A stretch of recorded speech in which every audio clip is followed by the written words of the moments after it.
Hi guys, it's Mr. Burford here, and I'm going to be talking you through the inequalities review task which was set for you by Miss Eason Blake. The first question was about representing inequalities on number lines, and there's two key things we need to remember here. The first one is whether we need to use a filled-in circle or a hollow circle. And remember for this, a filled-in circle is if it includes the number, and a hollow circle is if it does not include the number. And we also need to remember which way we've got to draw our arrow to show the inequality. First one here, x is less than 3. So we put our circle on 3. Now this doesn't include the number, it's just numbers less than 3. So we keep it hollow. And it's numbers less than 3, so the arrow this way shows the numbers less than 3. Second one, we've got numbers less than or equal to 0. So our circle will go at 0. Now it does include 0 here because we've got the equals bit. So we're going to fill that circle in. So it's numbers less than or equal to 0. The arrow goes this way. X is greater than 3. So our circle at 3. Now it doesn't include 3, it's just numbers greater than 3, so we leave that hollow. And the arrow that way shows the numbers bigger than 3. And the last one here, we want the numbers greater than or equal to 0.5. So let's put our circle above where 0.5 will be, halfway between 0 and 1. It includes 0.5 because it's greater than or equal to, and we need our arrow going this way to show the inequality. The inequalities are trickier here than in question 1 because we've got a number on both sides. What this inequality means is all the numbers which are greater than or equal to -2 and less than 4. And the key thing to remember with showing this on a number line is we used a filled-in circle if it includes the number that's above, but a hollow circle if it does not include the number above. So we need to put a circle above -2. Now it's numbers greater than or equal to -2. It includes it. We do need to fill it in. At the top end of our inequality, we've got 4, so we put a circle above there. Now it's just less than 4, so we leave that hollow and we join these up with a line. Our second question, we want all the numbers that are greater than 0, but less than or equal to 5. So we'll start with our circle above 0. Now it's just numbers which are greater than this, it doesn't include them, so we leave it hollow. The numbers that are less than or equal to 5. So our circle above 5, it includes 5. So we fill that in and we join them with a line. In question 3, you had to solve inequalities. And remember, this is really similar to solving equations. Just we have an inequality sign instead of this equals sign that we'd have for an equation. And if this was our equation, there's two ways we could think about solving it. One way would just be, well, 5 times what is equal to 10? We know 5 times 2 is equal to 10, so x is 2. Or we could think about using the inverse. We've got x being multiplied by 5 here, so we're going to divide it by 5. So we must do the same to both sides, and it gives us that answer of x equals 2. So we need to do the same thing here, but we'll just leave our inequality sign instead of the equal sign. So if we divide both sides by 5, we'll have 1 lot of x is greater than 2. And it's important we check the inequality sign is the same as we had in our question. Question 2, we've got 12y is less than 36. If it helps, you can think about that just as an equation. And what we need to do to get 1 lot of y is divide this by 12. Our inequality sign stays the same. So we must also divide this side by 12, and we know that there's 3 12s in 36, so y is less than 3.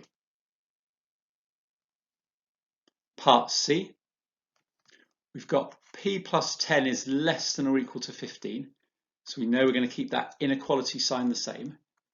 And to get p on its own, we want to get rid of this plus 10. So the opposite of adding 10 is to take away 10, which leaves us just with p on this side. We must do the same on this side, so 15 take away 10 gives us 5. The answer is p is less than or equal to 5. Final part here, we've got p minus 20 is less than or equal to negative 5. Our inequality sign we know will stay the same. And to get rid of this minus 20, we've got to do the opposite, the inverse. So we're going to add 20, which gets rid of this and leaves us just with p. We must do the same to both sides, so we'll add 20. And we've got to be careful here because we've got a negative number. If we think about our number line, if we're adding 20, we're going to have to add 5 to get to 0. We'll then add an extra 15. So our answer here will be 15. P is less than or equal to 15. Solving the inequalities in question 4 is harder because we need to do 2 steps to solve them. Remember, we can think about an inequality like this just like we would an equation where we've got an equals instead of the inequality sign, and we would do the same steps. So if we had this an equation, we want to undo this to get down to x. The first thing we need to do is get rid of this plus 1. So we will take 1 away from both sides. That leaves us with 2x is equal to 6. We've then got to divide both sides by 2 to get 1 lot of x. And there's 3 lots of 2 in 6, so x is equal to 3. And we do it the same way for this inequality. We've just got to remember to keep this inequality sign in here instead of the equals. So first thing we're going to do is get rid of this plus 1 by taking away 1 from both sides. That gives us 2x is greater than 6. We then want to get 1 lot of x on its own, so we're going to have to divide both sides by 2. The inequality sign stays the same, and there's 3 lots of 2 in 6. So the answer is x is greater than 3. In part B, we've got 4q minus 5 is less than negative 1. So we want to undo this and get down and find out what q is less than. The first step is to get rid of this negative 5. Take away 5. So the opposite of that is to add 5, which we know we must do to both sides, just like in an equation. So we have 4q is less than. Now here we've got negative 1 plus 5. Think about a quick number line. If we're adding 5, we've got to add 1 to get to 0. And then we're going to have to add 1, 2, 3, 4 more. And that will get us to 4. So we've got 4q is less than 4. We now want to find out what q is less than. So we need to divide this by 4. We must do the same to both sides. And there's 1 lot of 4 in 4. So the answer is q is less than 1.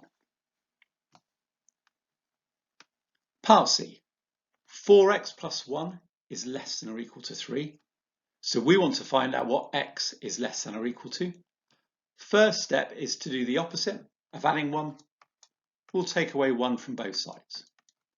That leaves us 4x is less than or equal to 2. We then want to find out what x is less than or equal to. So we need to divide both sides by 4. Now here we've got 2 divided by 4. We can write that just as a fraction, 2 divided by 4. And you might be able to see that we can simplify this fraction because both the top and the bottom divide by 2. we divide top and bottom by the same, we get an equivalent fraction, one that has the same value, which is a half. X is less than or equal to a half, and you might have also written this as x is less than or equal to 0.5. Last part, we're going to undo this first of all by adding 20 to both sides. That leaves us with 11p is less than or equal to 22. We then want to find out what one lot of p is less than or equal to. So we have to divide this by 11, do the same to this side, and there's 2 11s in 22, so p is less than or equal to 2. Really well done if you tried this optional extension.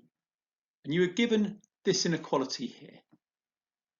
So we're told that n is greater than -4, but less than or equal to 1. And n is an integer, and this just means a whole number, like 1 or 2 or 3. You had to write down all possible values for n. So we'll start with the smallest it could be. Now, it had to be greater than -4, so the smallest it could be is -3. The next integer as we get bigger is -2 and -1 and so on. But we need to be careful to check what's the largest number we could have in here. It's got to be less than or equal to 1, so that includes 1, so we could have 0 or we could have 1. They're the 5 possible integer values for n. You then had to solve an inequality that's trickier because we've got our variable, our letter x, on both sides. Remember, for this we follow through the same steps that we would do if we had an equation. We've just got to remember to leave this inequality sign in instead of the equal sign here. First thing we want to do is get our variable, our letter, just on one side. So there's less of it over here. So if we take away x from both sides, means on this side of our inequality, we're just left with the number 7. We've got to do the same to both sides. So 3x take away x gives us 2x, and we've still got this take away 2 over here. We then want to get rid of this take away 2 by doing the opposite. So we're going to add 2 to both sides. So on the left, we'll be left with 2x, and this is greater than. We're still using the same inequality sign as we go down through the steps for solving this. We've got 7 plus 2, so 2x is greater than 9. Last step, we want to find out what one lot of x is greater than. So we need to find half of this and half of this. Half of 9 is 4.5. So this is our answer. X is greater than 4.5. You might have written that answer in a different way. It's absolutely fine to leave it as 4.5, or you might have written it as 9 divided by 2 using our fraction line there.